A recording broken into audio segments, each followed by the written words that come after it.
అమ్మగారికి అయ్యగారికి ప్రైజులాడు. వచ్చిన బిడ్డ అక్కలకు అమ్మలకు అన్నలకు తమ్ములకు అందరికి ప్రైజులాడు. హల్లెలూయా. దేవునికి మహిమ కలుగును గాక. అమ్మగారు వచ్చినాక ఈడ కూటం పెడుతుంది.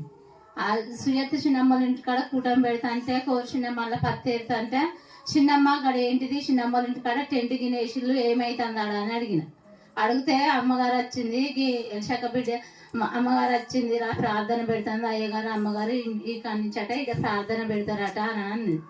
అందరు గుడికి వెళ్తాంట. నేను సంవత్సరం అంతా గుడికి వెళ్ళినా కానీ నాకు గుళ్ళకు పోగానే ఆవలింపులు బయటికి రాగానే తక్కువ అయ్యేది.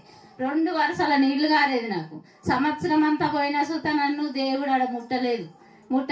మళ్ళీ అన్ని విగ్రహాల కాడికే పోయినా. నేను విగ్రహాలకు పూజించేది శుక్రవారం సోమవారం మంగళవారం పూజించి 5 బొట్లు పెట్టుకునేది. నేను అందరు నా పక్క పొండి చూస్తే నాకు భయపడి పక్క నుంచి